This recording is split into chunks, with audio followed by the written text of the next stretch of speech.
Hey, it's Guy Raz here, and welcome to The Great Creators. This is where I have conversations with some of the greatest performers, artists, actors, and musicians of our time.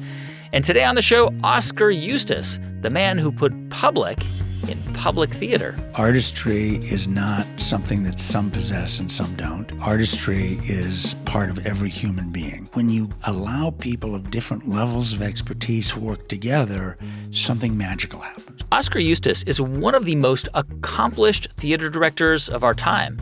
He commissioned and directed Angels in America with Tony Kushner, and he played a key role in bringing Hamilton to the stage. So in this episode of the show, you're going to find out how Oskar convinced Lin-Manuel Miranda that Hamilton was more than just a concept album, how he's made theater accessible to everyday people, and why he believes theater is essential to democracy. Enjoy my conversation with Oskar Eustis of the Public Theater in New York City. How did you get into theater? Because I read that already at the age of 12 you were in a performance of The Ugly Duckling in Minneapolis. How did you get into? Were you exposed to it by a parent or an adult? No, this is actually kind of a classic. The part of the Great Society was a program called the CETA program, the Comprehensive Education and Training Act. And it was part of the bundle of programs that came out of the Great Society. And it was a grant program that gave nonprofit organizations money to hire young people in order to train them to work in the nonprofit sector. And so at the age of 12, I was hired by the Pillsbury Waite Cultural Arts Center, which was a settlement house that still exists in Minneapolis, to do children's theater with CETA money. It was a program that went out of existence 2 years later. Nixon abolished it. But it did exactly what it was intended to do in my case. It brought me into the nonprofit theater, and I've spent my entire life in it ever since. So this program was designed to help nonprofits bring people in, but it wasn't directed towards theater. It just happened that was a nonprofit theater. Correct. And they somehow, recruited kids to be in the play. I was making $80 a week in 1971 as a 12-year-old, which was a fortune. I mean, Wow. I was and I loved doing it, and I was by far the youngest person in the group. Most of the others were, first-year college freshmen. And I was around older people, and I was acting, and I was interacting with kids, and I was just completely infected. And what I later, looking back, I realized that I was rebelling against my parents by going into the arts, but at the same time embracing. I was finding something that was embracing their values, but separating them by not going to college and not being an academic, but by being an artist. But it was also accepting their value system. So it was the perfect kind of rebellion for me. And I never looked back. I've never done anything but theater. I mean, this is amazing because at 12, you kind of fall into this world because it's $80 a week and it's a nonprofit program. It's an after-school thing to do. You weren't like, yes, I want to go see theater. Because there are 12-year-old kids. I know some who are like, they have their parents take them to New York for a few days and they just do 17 Broadway shows. You were not that kid. And it didn't come from seeing theater. My interest came from doing it. And one of the things that I discovered is that, to my great surprise, is that it was a match for my personality in a way that I had never found. That, we've talked about Minnesota. Well, for Minnesota, I did not quite fit in. I was too loud. I was too demonstrative. I was way too emotional. I laughed too loudly. And boy, I cried way too easily for a 12-year-old boy in Minnesota.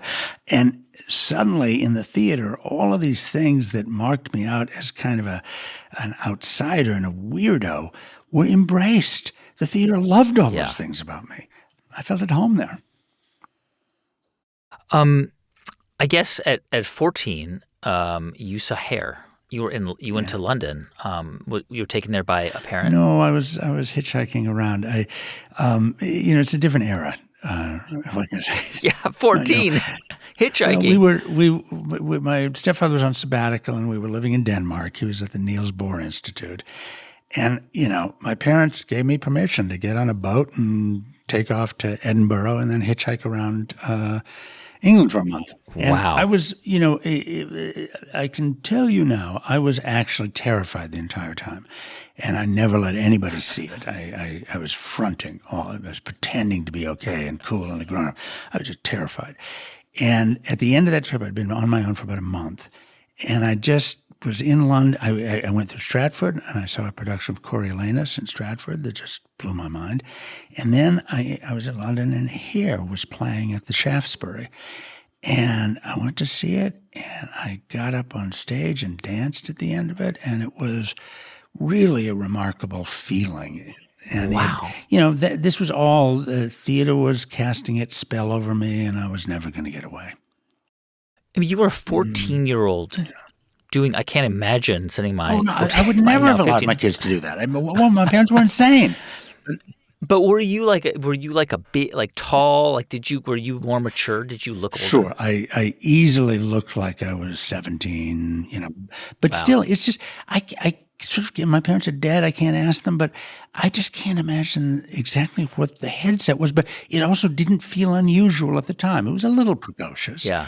But it was the late 60s, early 70s. Yeah. All these things were just accepted in a way that they would never be nowadays. It's kind of amazing, actually. I mean, I'm actually I admire that your mom's willingness to do this and allow it. I mean, 14. This is like 1972, 73. You're going on your own, hitchhiking around for a month. I mean, this is like no internet connectivity, right? No like mobile phones. Like you're sending postcards, right. basically. Like, I'm still alive. I want to ask you about so essentially, like after this time in London, I think you graduated high school early. You kind of like 15, 16 years old.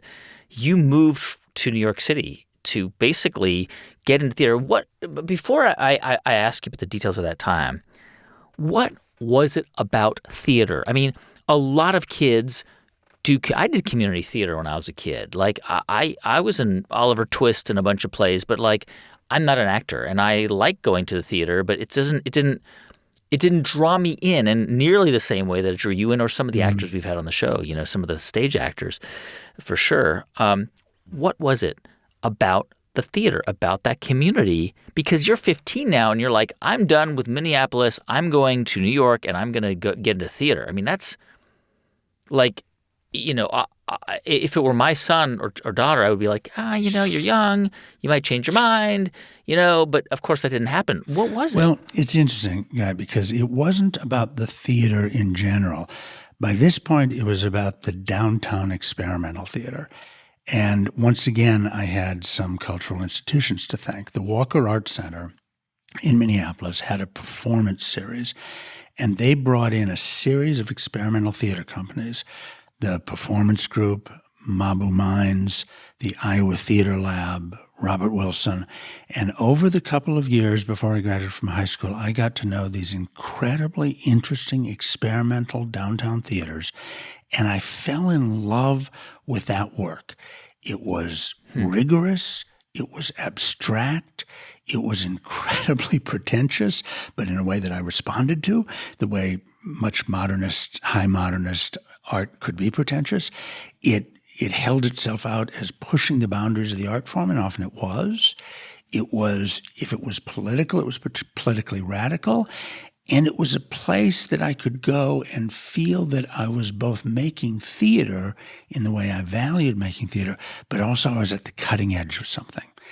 And it was those companies that I followed to New York. When I got to New York, I didn't go above 14th Street for a solid year. I didn't see a show on Broadway till I'd lived in New York for 3 years. That wasn't what I was interested in. I was interested in what was happening in Soho.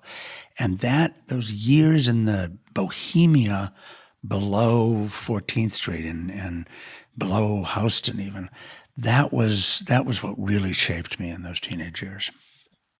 There's a caricature of sort of that like 60s, 70s experimental theater of like one person wearing a black turtleneck with a bongo and just, sort of shouting out single syllable words.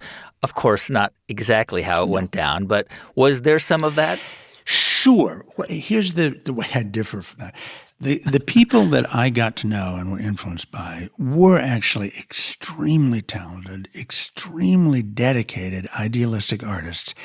And because it was the early 70s, Guy, before your time, there was this soup in which the counterculture was a mix of political radicalism, sexual radicalism, artistic experimentation that was all sort of wrapped up as if they all were the same thing. And of course, they weren't the same thing at all, but it all was sort of countercultural in this broad sense. So Charlie Ludlam's Theater of the Ridiculous, which was the most powerful gay theater that has ever existed in this country, was side by side with Robert Wilson's completely abstract theater that he was creating, which was side by side with the Performance Group, which was the most populist, audience-engaging theater, side by side with the modern dance movement like Grand Union, or that was happening at St. Mark's, or all of these. It was just a soup in which all of these different radical currents mixed together, and they weren't yet separating out into their own separate streams of work, if you will. And I thrived in that. I loved that atmosphere, and we formed a bohemia that did the great thing that bohemias do. It was narcissistic, it was self-aggrandizing, it was all of navel-gazing, all of the bad things. But the good things that a bohemia can do is that it creates a kind of static screen between itself and the dominant culture. So for a few years down there, we did not follow the values of the dominant culture. Nobody wanted to make money. Nobody cared about making money. It was the last time in my career where I genuinely didn't care what the New York Times said. And I've spent the rest of my career pretending I don't care what the New York Times said. But those were the few years none of us cared. We cared about what each other thought. And that allowed us to develop a kind of work in which, again, we went in very different directions, but that is still a wellspring that I draw on to this day. And to stretch yourself in ways that you could without fear of that external judgment. That's exactly right. Where I cared more about what the other people I was working with thought of my work than I cared about what reviews said or about who was going to give me money. I wanted to, stretch the art form. And they were doing such radical things that even if on reflection, you would see it and say, it's not that good. It was radical. They were trying things, or pushing boundaries in ways that enabled you to think in a different way. And of course, what came out of there ended up being some of the most influential work of the theater for the next 50 years. Julie Taymor was doing her puppet work back then. Wow. And I remember Julie and I were on a panel at the Aspen Institute a few years back, and we were talking about where work came from, and Michael Eisner stood up in the audience and said, "But Julie, the commercial theater does a great job of supporting experimental work. I mean, you made The Lion King. We made The Lion King together." And she was fantastic. She said, "Michael, you're nuts. The Lion King couldn't have happened without 30 years of work in the nonprofit sector, where I developed everything that could come to fruition in The Lion King." And that's exactly the role that those experimental bohemias played for me and for many other people at the time. I guess it's important to note here because you are known as a director and an executive in at theaters. You were an actor. You were pursuing acting at this time in your late teens. I mean, you're still in your late teens, which is wild. I think you even auditioned for a role in the public theater when you were 17 in front of the founder, the legendary Joe Papp. And that did not go down well. No, that was my last audition, guys. So we can really say that my acting career crashed and burned in front of my predecessor at the public. Because I walked out of the room, and I walked into the public because I was following the experimental theater company Mob of Minds. I was their groupie, and they had a residency at the public. And so I just came to the public because that's where Mob of Minds was. And they happened to have a show on that they just opened called Chorus Line. And I started looking around the public and going, holy God, this is what a theater can be? And they had Shakespeare in the Park, and Chorus Line had just opened, and Marble Mines was there, and I started to see the breadth of it. And I got an audition for Joe and for Shakespeare in the Park, actually. And 20 minutes later, I walked out of there covered with flop sweat, completely humiliated. And I went, I can't do this. I can't audition for people. I don't. And I never auditioned again, and I made myself a director on the spot. I just decided I was a director because I just couldn't audition. I mean, it's an amazing story because now, of course, begins the next chapter of your life, which is a life devoted to running theaters. But I wonder, just for a moment, I mean, you can see that story from multiple perspectives, and one way is like your acting career was derailed, and actually maybe you should have just kept at it, right, and continued to do it. Not to say you made a good decision, but why did you feel like that one audition sealed it for you? Well, I probably couldn't have articulated this at the time, but what I actually think was happening is it was the final period on a sentence that had been growing for some time. I knew I wasn't enjoying acting the way my peers were. Is that when I was acting, the biggest problem I had as an actor was being in the moment. I was constantly thinking, oh, I could have done that better. Or what if I'd done it this way? Oh, no. So I didn't take the pure visceral pleasure in it that I saw my peers taking. And the decision to sit behind the table was basically saying, why don't I take all that chatter in my head that is a detriment to my acting, and it's actually what a director does, is you sit back and you think of alternatives and you imagine what it could be like, and then you try and turn what's in front of you into what's in your head, or find the dance between what's in your head and what's in front of you. And it just was a way more natural fit for my talent. And indeed, that and then dramaturgy and artistic direction turned out to be much better uses of what I have to offer. So, I mean, it's actually kind of a remarkable pivot to make at 17, 18 years old. I mean, it's actually, pretty precocious because, in a lot of cases, somebody might just completely abandon that sort of world. But clearly, you knew that theater was where you wanted to be, but you thought, okay, it might be better for me to focus on making shows and on gathering the actors, on maybe writing, and at 18, you co-founded a theater company in New York. Tell me how that worked. I mean, I'm assuming you didn't have like co-founding a company just meant initially probably you and some friends like finding some space to rehearse. It wasn't like you had to raise a bunch of money. Money had nothing to do with it.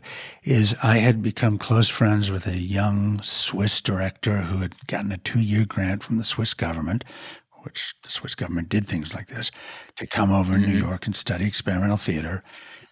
This is Stefan Mueller? Exactly. You've done your research, guy. We had seen each other around, but then there was a huge thunderstorm, and we had both taken refuge in the doorway of the performing garage on Worcester Street, started talking to each other, totally hit it off. I'm going next month to spend a week in Vienna with him. We're close friends to this day. Nice. And we formed a company together with 2 actors who we had gotten to know from the workshop scene. And we got a free space donated to us to rehearse in, and we put on a couple of shows, and then we toured out to San Francisco. And we were a company because we said we were. And, that could happen in that kind of soup of that little bohemian we just announced, became, and did. And, of course, the key thing is the doing of it, is that you just have to actually make shows. And once you're making shows, you're a company. And everything else can follow from that. But you have to actually do it. And turns out we could do it. And everything else followed from that. You ran this company for about 4 years, and then it was disbanded. So I think you started. You were 16, if I'm not mistaken. No, actually, it was 1970. I would have been 18. Yeah, 18. Okay, 18. All right. All right. So you do this for a few years, and then eventually, in the late 70s, you moved to Switzerland. Yeah. You moved to Zurich to kind of run an experimental theater, presumably because you had experience doing that in New York, and they wanted to bring some of that energy to this theater company in Zurich. Tell me about, it's called Das Labor. Das right? Labor, which just Labor. means the laboratory in German. Yeah, it was, again, just bizarre, but because of Stefan, some Swiss mucky mucks came over and saw our shows and invited us both to come back and found this experimental second stage at the Schauspielhaus Zurich, which at the time was the largest theater in the German-speaking world.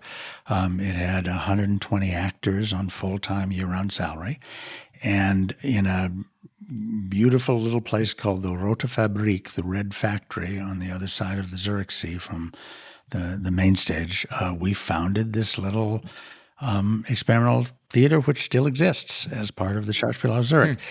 And I spent 2 years working in the German-speaking world, and it was sort of the whole experience was expanded by the fact that by this point my parents, my mother and stepfather, had moved to East Berlin, where they lived now until the wall came down. So I was living in Zurich. They were living in East Berlin. Stefan and I both worked in Zurich, and we taught all over the German-speaking world, including in Berlin.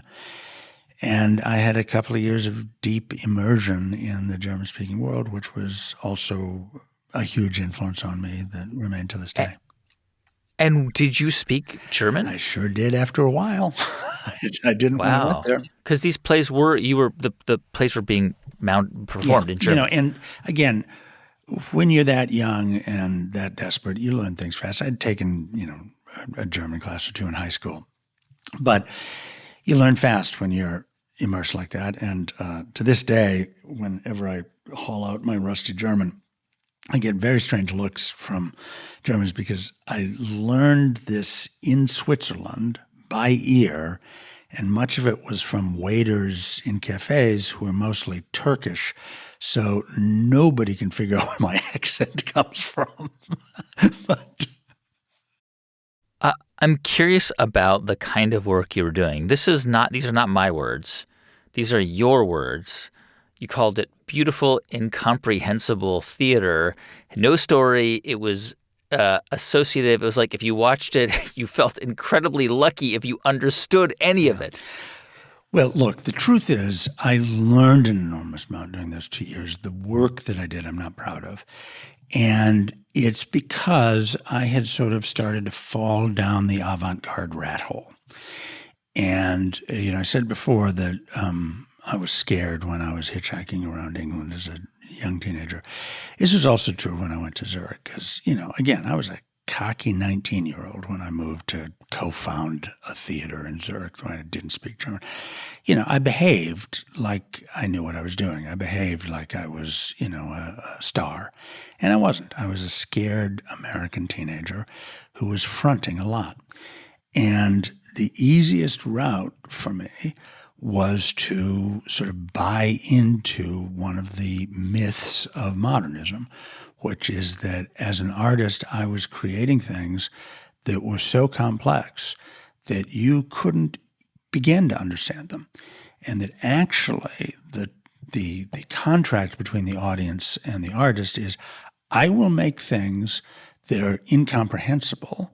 You will pretend to understand them. And as a result, we will both be elevated above the common herd. We will both become very special because most people wouldn't understand what we're doing. Of course, we don't either, but at least we're pretending we do.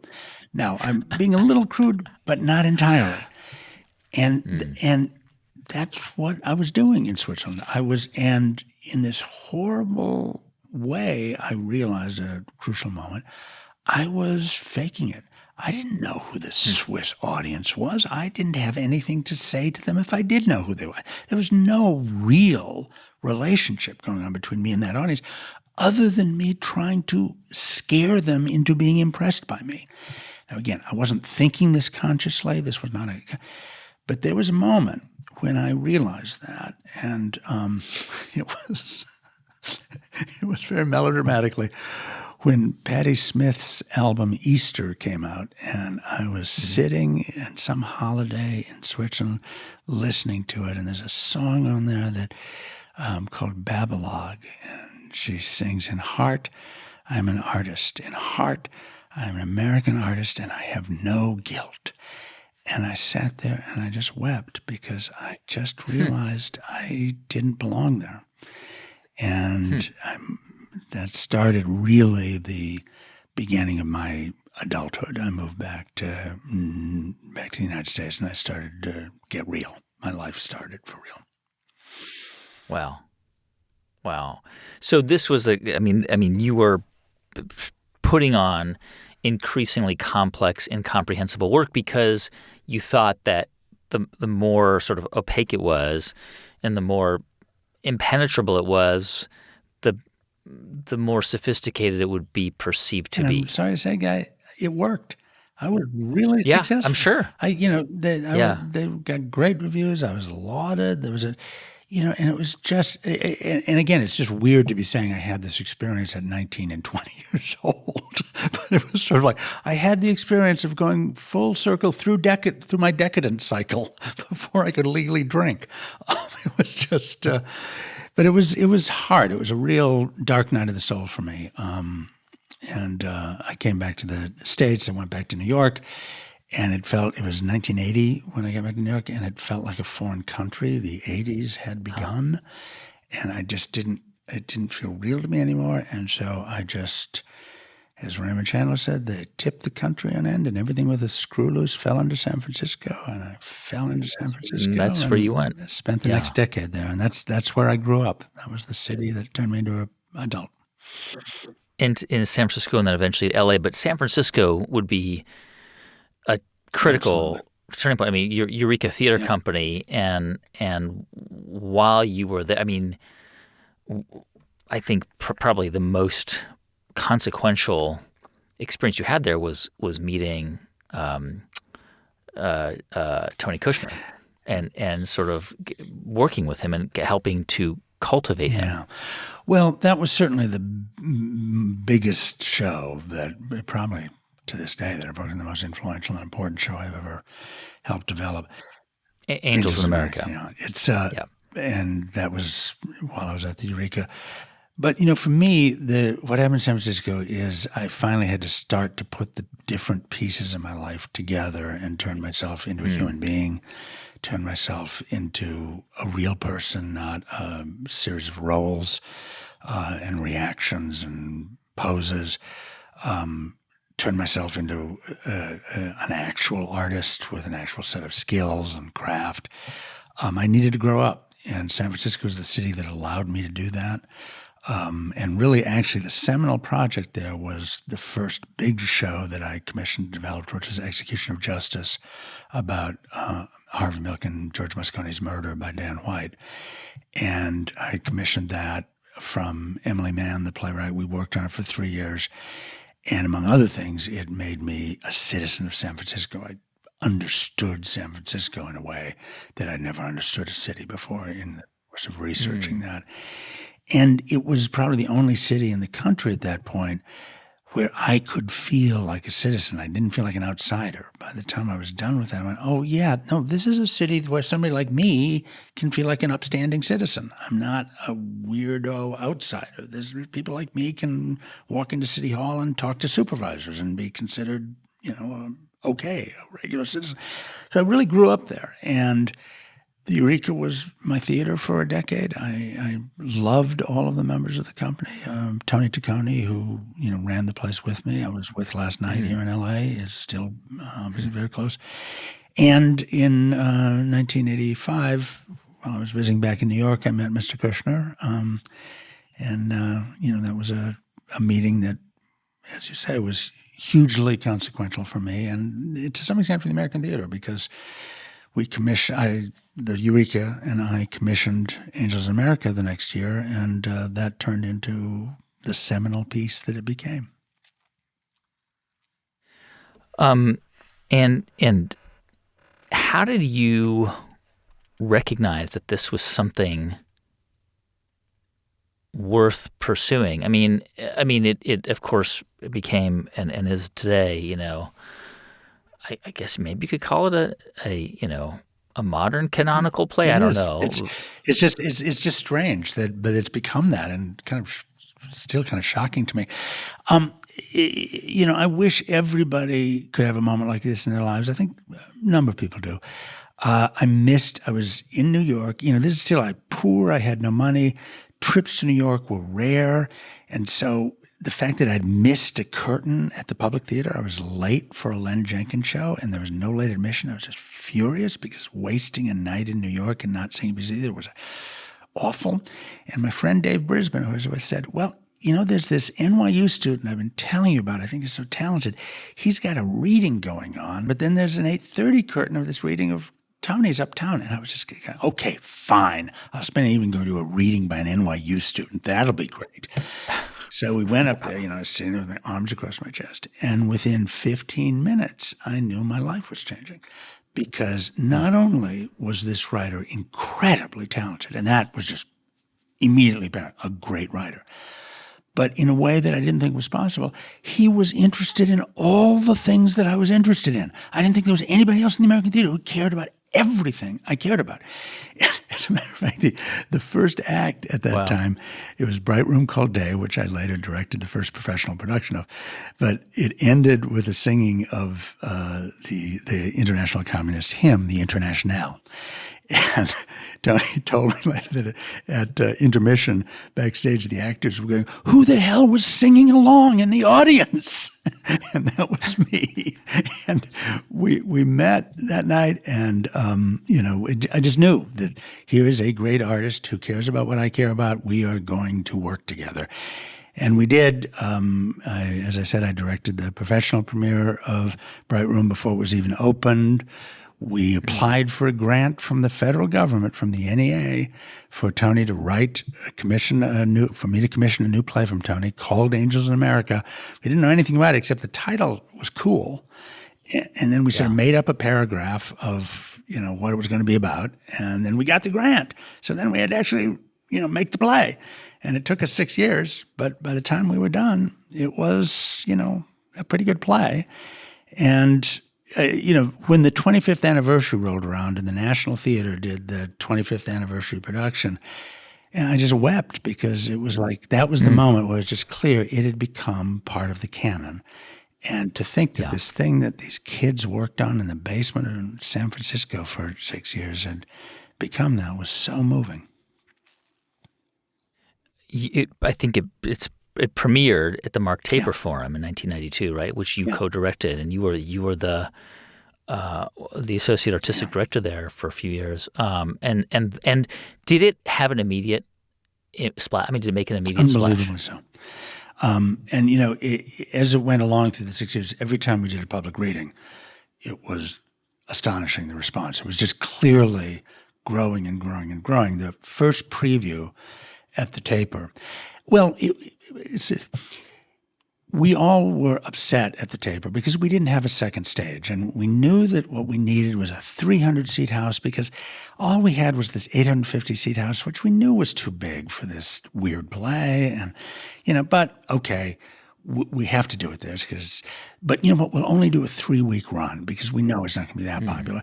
And we'll follow it up with a one-man show about Will Rogers. And so that'll sell a lot of tickets. And so we put Angels in there. And the first preview, when the lights came up for the curtain call, all of the audience was already standing, shouting at the stage.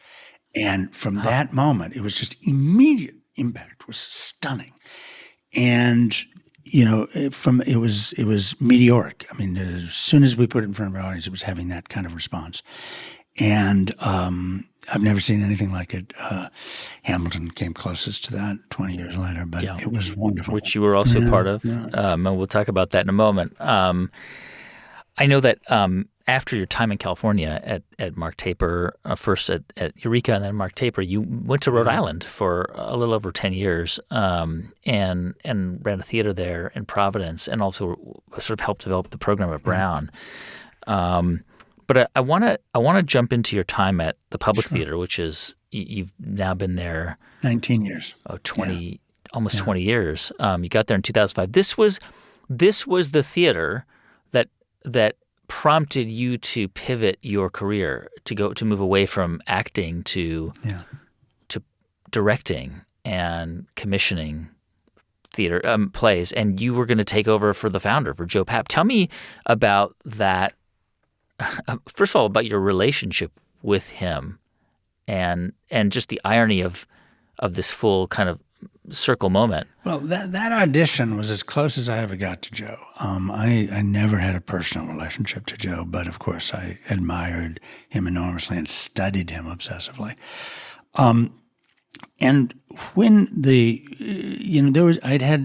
when I was in Providence, the Mark Taper, my old theater in L.A., opened up, and I had a flirtation with whether I was going to take that job or not.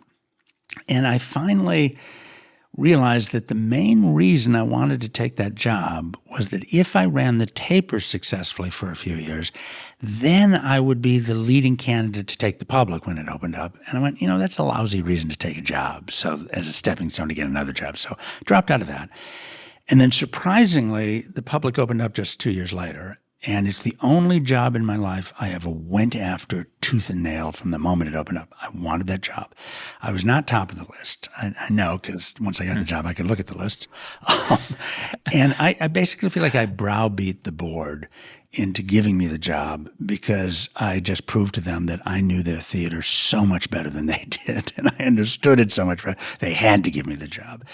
And it felt like, and it still feels, honestly, Guy, like the perfect job. It's the job I wanted. It's the job I still want. It's been a huge honor and privilege to do it. And when I step down in 4 years, it'll be a big moment for me. I feel very lucky that I got to be there. I mean, a legendary theater premiered Chorus Line and Hamilton, which we'll get to in a moment. One of the things that you did when you got there was to start something called Public Works, which was I guess this was connected to this feeling you had that, the perception of talent and of who's artistic you felt was off, and that you wanted to. First of all, what is Public Works? Public Works is a program that works within the community with community-based organizations in all 5 boroughs of New York throughout the year, with classes, with potlucks, with meetings, with trips to the theater, that every year then culminates in a huge pageant at our theater in Central Park that is almost always a musical adaptation of Shakespeare that has a handful of the greatest professional actors in New York working beside from 75 to 150 amateur community members acting and singing and dancing together. It's a participatory art-making project on a grand scale. And the thesis, the proposition behind Public Works is that artistry is not something that some possess and some don't, that it's not a binary that some people make art and some people consume or observe art, but rather that artistry is part of every human being, that every human being has artistic talent, has the desire to express themselves artistically, has the ability to express themselves artistically, and has something to say. It's just we're all on a grade. Some of us get to practice it all day long, and some of us hardly ever get to practice it. And yet, because we're all on that gradient, we're not in a binary of yes or no, that when you allow people of different levels of expertise, of different levels of practice, and different level of gifts to work together, something magical happens when you blur the line between professional and amateur artists. And that program, which was created by its founder, Lear de Bessonet, and runs today under its director, Laurie Woolery, it's just proven itself over the course of the last 12 years over and over again that it's not just a good social service program. It makes great art. and it shakes up the idea of what the role of art is in society. And I love that so deeply. And I see it as just another extension of the core idea that the public has always been based on, the idea that the culture belongs to everybody, that art is everybody's property. And it began with Free Shakespeare in the Park, that we're going to give away the art to everybody. This was a program that was started by Joe Papp at the Public Theater, Shakespeare in the Park, which was a legendary And we series of shows in New York, in Central Park. But then we added to it by saying, okay, we're not just going to give great art to people. We're going to do new plays and let the people's voice make the art, add to the canon, if you will, like Angels of America. And now we're going to go even further and say we're going to let people make the performances so that there's a full democratic circle, that all different kinds of ways of interfacing with this art, from the most professional to the amateur, from, public works is often multi-generational. We've had 93-year-olds on that stage, and we've had 3-year-olds on that stage. We've had people from every walk of life, from Domestic Workers United, the Union of Nannies and Housekeepers, to the Military Resilience Project, Wounded Veterans, to the Dream Yard up in the Bronx that work with kids, and all of these different groups working together. It's what makes up a city, and it's what the theater can do better than any other art form, is form the bonds between all of these different people and express them and make us feel like one. And that democratic mission of the theater is what the public stands for. When people say to you, I am not creative, I don't have the capacity, what do you say to them? Well, it's actually surprising how rarely people actually think that. But when they do, it's a psychological problem, because it's not true of anybody. Aristotle, in certain circumstances, I quote Aristotle to them. Aristotle says, imitation is the earliest and most pleasurable form of learning. You saw it with your kids, right? Very little. The first thing they do is they start imitating. They start playing people. And they're not doing it just for fun. They're doing it because they're trying on roles. They're trying on, what would it be like to be strong? What would it be like to be a princess? What would it be like? And that's how they start learning how to move through the world. And that, in a way, is the essential human thing. We are not trapped into what our genes tell us our behavior needs to be. We need to fly north in the winter or in the summer and south in the spring, because all birds do this forever and it's in our genes. Now we can actually, hey, what would it be like if we tried flying north in the winter and south? We can try on different things. That's the unique thing that makes us human. And we can try them on in dialogue with each other. And we can watch, oh, look at that person is making that choice. What if I tried playing that person, tried making that choice? That's the beauty of consciousness. That's the beauty of being a human. And we all do it. And we're all better off if everybody has a chance to do it more. I mean, I think back to you being in those experimental theater troupes in the early 70s, and this kind of, boundless willingness to experiment and to do things even in the face of ridicule, right? Maybe not ridicule, but you might have been ridiculed beyond that group. A lot of people, I mean, I'm just, when you talk about getting people involved and to participate, how do you get people to overcome the fear of judgment? Because I think that is oftentimes a constraint to kind of encouraging and fostering creative depth. Well, a lot of it is you have to meet them in many different ways, in many different places. The classrooms that we do in public works are very important. People, here's a beautiful example. Lear de Besnay, the first director and founder of Public Works, we found the community-based organizations that we wanted to work with, that we thought were strong enough and good enough at their jobs, community organizing, so that we could partner with them. And then what she insisted is the first thing we did is we went there and we said, this is who we are. What do you want from us? Not this is what we're going to do. What do you want? And the senior citizens at the Brownsville Recreation Center, poorest neighborhood in New York, wanted a jazzercise class from us. They were quite serious. I love it. We did a jazzercise class for a year with these senior citizens. And we also brought them to the theater. We also let them see what the other people were doing. We also did potlucks. And then at a certain point that, maybe we'd like a dance class that focused a little more on the theater dancing. So then by the time we did our first pageant, those senior ladies were the chorus in The Tempest. And 2 years ago, I watched them do an all-female production of Tempest. An all-female production of Fences, August Wilson's Fences at the Senior Center. So you meet people where they're comfortable, and you let them gradually say, I want to push my boundaries. You don't tell them what they're supposed to do. And Lear taught us that, and it was a brilliant, brilliant lesson in how you let people expand their comfort zone.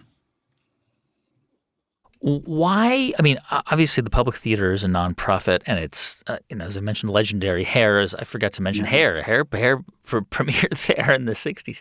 Why do you believe that a theater has a responsibility to do these things, to expose people to the theater? I mean, you gave a TED Talk, which that I saw in person many years ago, which was excellent. And the title of it was Why Theater is Essential to Democracy, which I think a lot of people who haven't seen that talk would think theater is essential to democracy. How?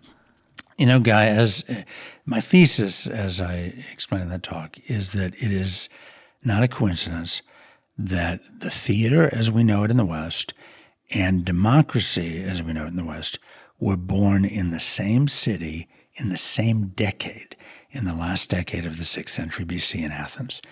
And it's because the theater springs from exactly the same impulse that democracy springs from.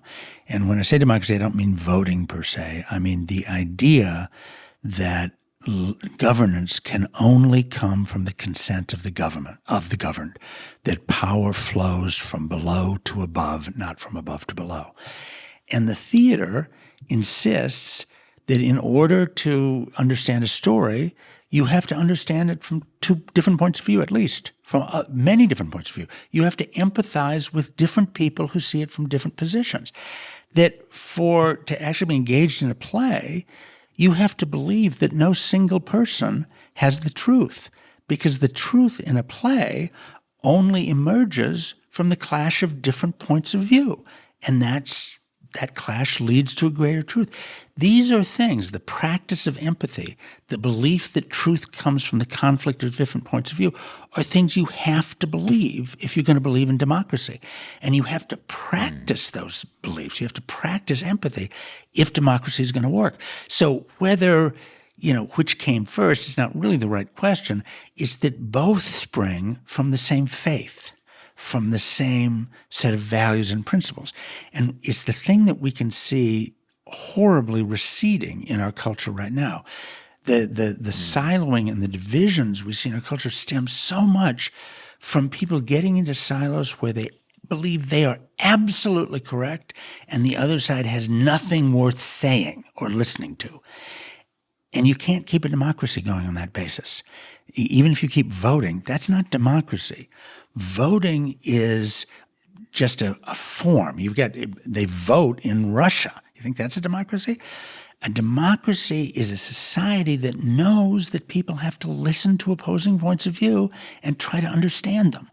A democracy is a society where it's built in that the truth and the best solutions are going to come from an open exchange and a clash of opposing points of view and trying to find common ground or a third point of view that includes those 2 points of views. We need those things.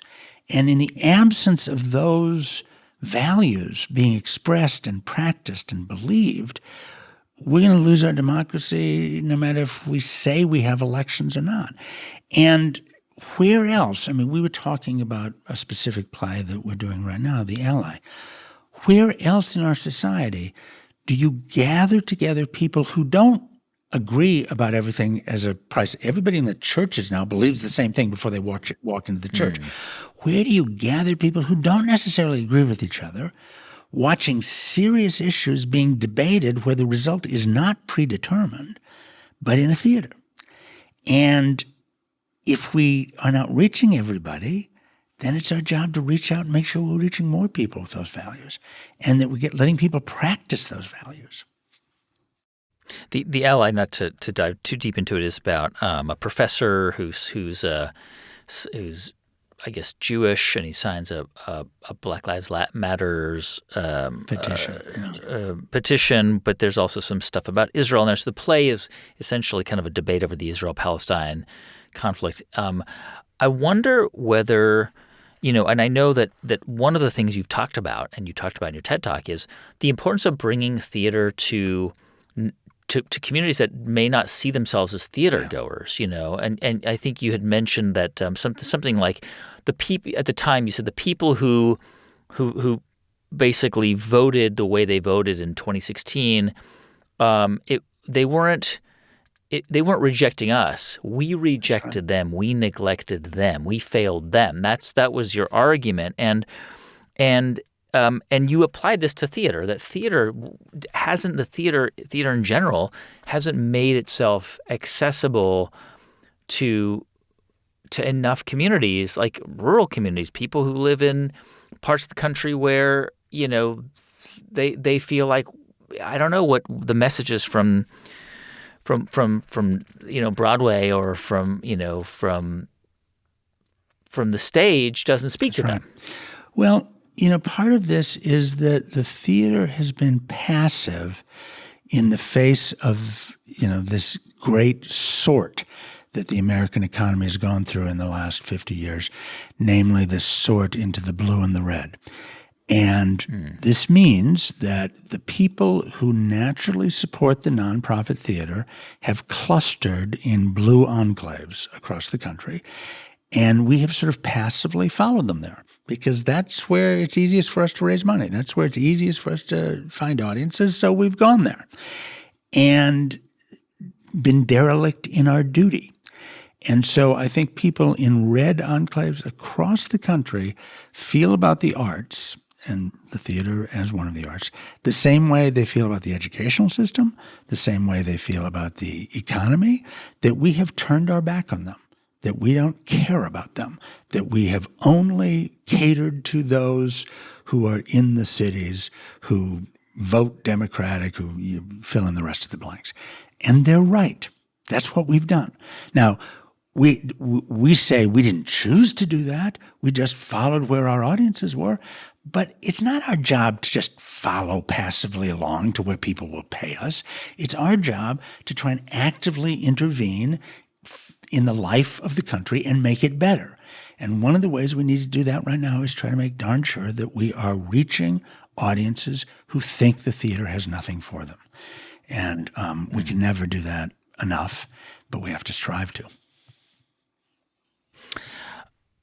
There's a video that I'm sure lots of people have seen, and it's a wonderful video. It's a young Lin-Manuel Miranda singing a song at the White House in like 2009.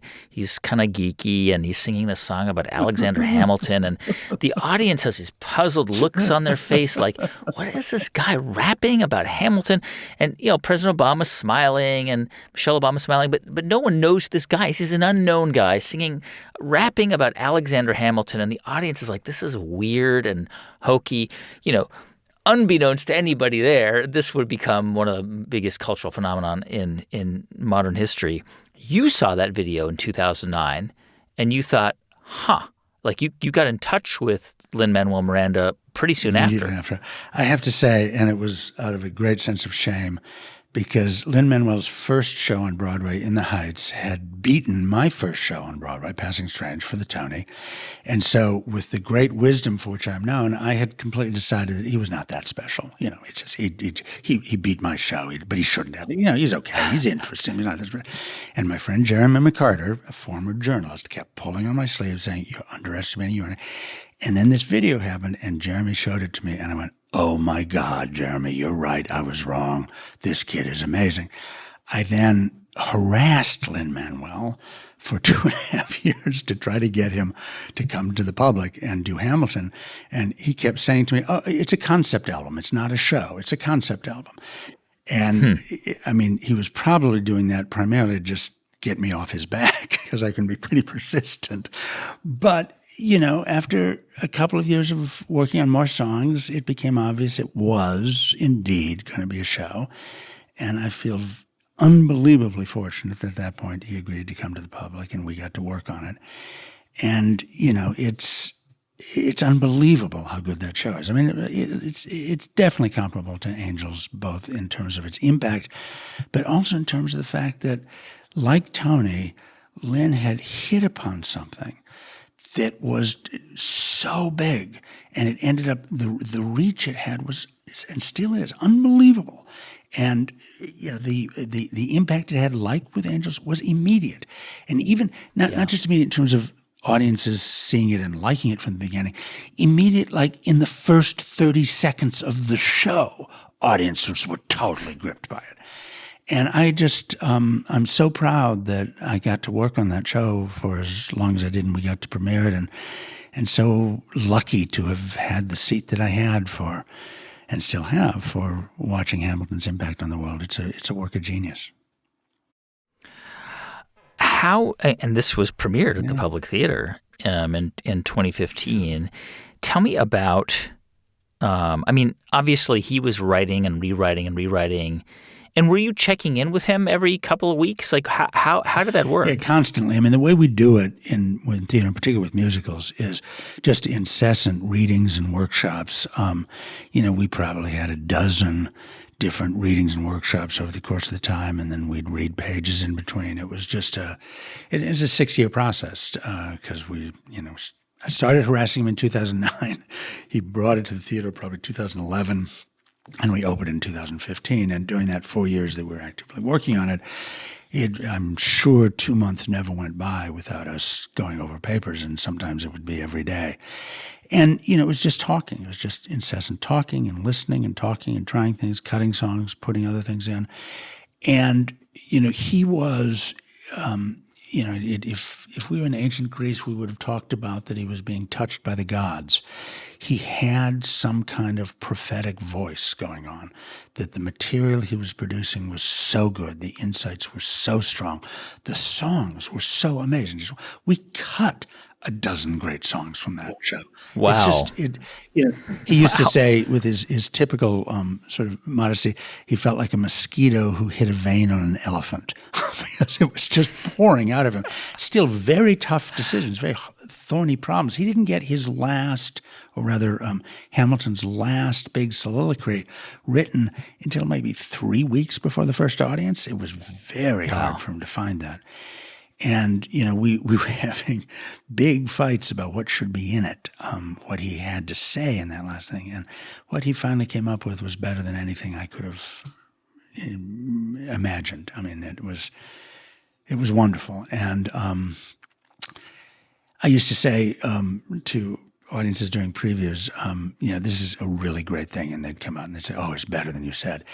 And so in the 4 weeks of previews we had, I started just doing a little experiment. I'd say, I'm going to see if I can overpraise this. And so I kept trying to overpraise it, and the audience kept saying, it's better than you said.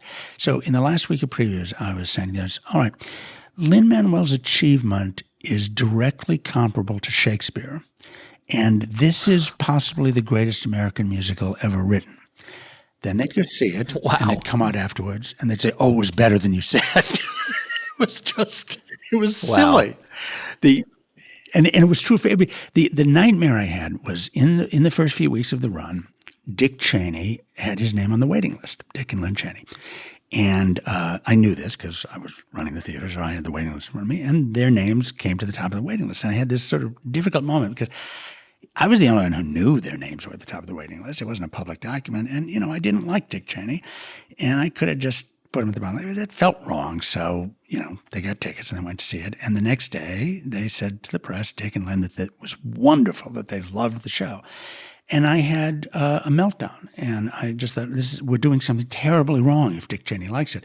And I did what I do, which is call Tony Kushner and say, Tony, I'm doing something terrible. They love the show. And Tony patiently said, Oskar, as usual, you are misunderstanding the role of theater.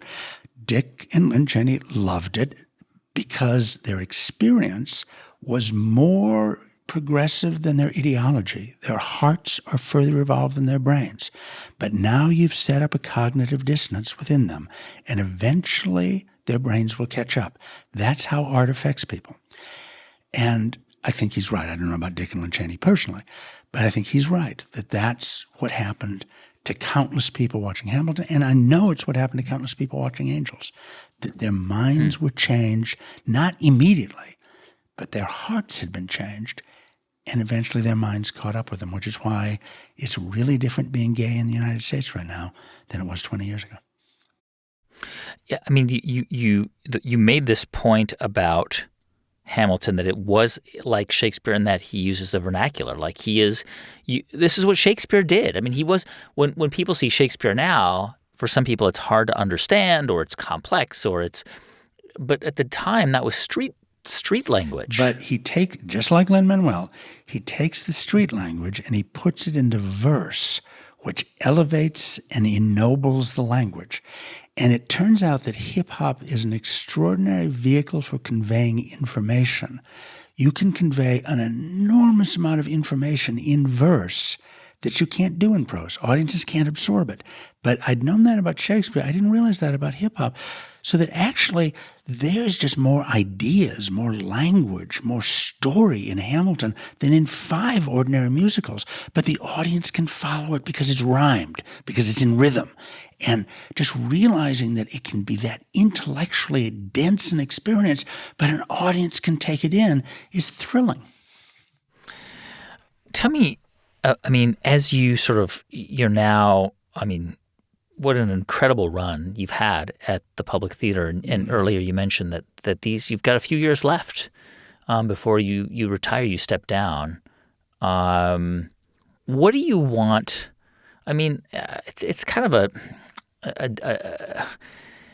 a challenging question, because I think legacy is not it's a complex word, because it can sound very lofty and haughty. But when you kind of reflect on what you wanted to have done at the Public Theater, or what you set into motion there, what do you want that to be? Well, I feel like I've accomplished a lot of what I've done, what I wanted to accomplish, but now what I have to do is try to secure it. The COVID crisis and the economic crisis that has followed has endangered it. It's endangered it not only for the public, but for the whole field. So 4 years is not going to be long enough to solve everything. But I really hope I can get the public back on a really stable economic and cultural footing before I leave, so that I'm handing over a really solid enterprise to my successors. Not only solid economically, but where the values and the culture are rooted and are not endangered. And I hope I can help the whole field do that. I hope I can also help the field's values continue to become more democratic and more rooted going forward. I do think that there's an opportunity here. We're coming out of COVID and the field's having a rough time, and we are either going to matter more to more people, or we're going to matter to fewer people. We're either going to be more of a luxury commodity for a few people, turn ourselves more into the opera, or we're going to have a broader base mattering more to more people, and that's what's going to ensure our survival. And I'm definitely voting on the latter and trying to help put the latter in motion. I'm spending a lot of time lobbying in Washington. I'm spending time trying to create national resources for fundraising and coalitions across the country. So really, it's about trying to secure the democratic base of the nonprofit theater and values, and hope that those things will be able to carry on in a more permanent, more solid way going forward. As well as, I got to say, Guy, I'm also incredibly proud of the generations of people who I've worked with over the years who are younger than me, who I see going on, and I think already are extraordinary leaders in the field, and I think are going to, create things that I can't even imagine after I'm gone. Oskar Eustis, thank you so much. Guy, what a pleasure. Thank you. Hey, thanks so much for watching my conversation with Oskar Eustis here on The Great Creators. You can find out more about his work by checking out our show notes page. You can go to thegreatcreators.com/Eustis, Eustis, and we'll have a bunch of links there. If you want to see more videos like this, please click the subscribe button. We post conversations with incredible performers, actors, musicians, and artists every single week. And of course, we are an audio podcast, so if you want to listen to the show, just search for The Great Creators on Apple, Spotify, or wherever you listen to podcasts. I'm Guy Raz, and this is The Great Creators from Built Up Productions. We'll be back next week with another conversation. See you then.